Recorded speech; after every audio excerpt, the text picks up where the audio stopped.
Baghdad کے ایک بڑے بازار میں ایک فقیر نان بائی کی دکان کے سامنے سے گزر رہا تھا۔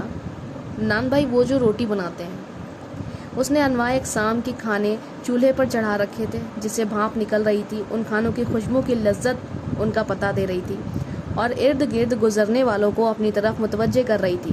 بیچارے فقیر کا دل بھی للچایا، لیکن غریب کی گرہ میں مال کہاں تھا جو ان کھانوں کی لذت خرید سکتا، مگر وہاں سے ہٹنے کو بھی اس کا دل نہیں چاہتا تھا۔ کھانوں کی خوشبو اس کی بھوک بڑھا رہی تھی۔ بالآخر اس نے اپنے تھیلے میں سے سوکھی روٹی نکالی اور کھانے کی دیگ کی بھاپ سے اسے نرم کر کے کھانے لگا جس میں کھانے کی خوشبو بسی ہوئی تھی۔ نان بائی چپ چاپ یہ تماشا دیکھتا رہا۔ جب فقیر کی روٹی ختم ہو گئی اور وہ چلنے لگا تو نان بائی اس کا راستہ روک لیا۔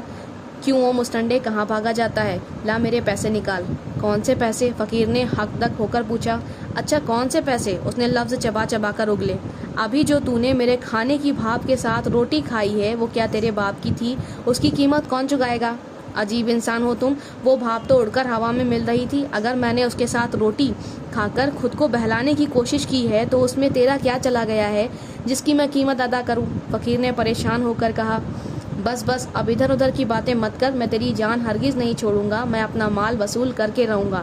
نان بائی نے اس کا گریبان پکڑ لیا۔ فقیر بیچارہ پریشان ہو گیا، اس ہٹے کٹے نان بائی سے کس طرح جان چھڑائے۔ ان کی تکرار بڑھتی جا رہی تھی کہ بہلول ایک بہت بڑے بزرگ ہوئے ہیں جو بہت عقل مند تھے، ادھر سے گزرے اور ان کے قریب رک کر ان کی باتیں سننے لگے۔ فقیر نے اپنا ہمدرد سمجھ کر ساری بات انہیں بتائی تو وہ نان بائی سے بولے، بھائی یہ بتاؤ کہ کیا اس غریب آدمی نے تمہارا کھانا کھایا ہے؟ نہیں، کھانا تو نہیں کھایا، مگر میرے کھانے کی بھاپ سے فائدہ تو اٹھایا ہے۔ میں نے اسی کی قیمت مانگی ہے، لیکن اس کی سمجھ میں یہ بات ہی نہیں آتی۔ نان بائی نے بتایا۔ بالکل درست کہہ رہے ہو برادر، بالکل درست۔ بہلول نے سر ہلایا اور اپنی جیب سے مٹھی بھر سکے نکالے۔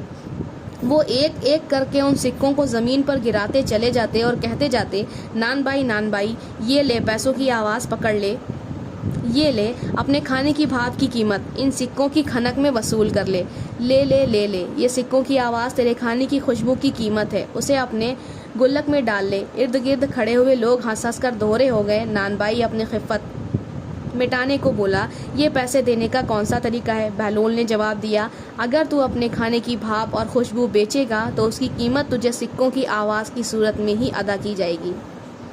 بہت خوب۔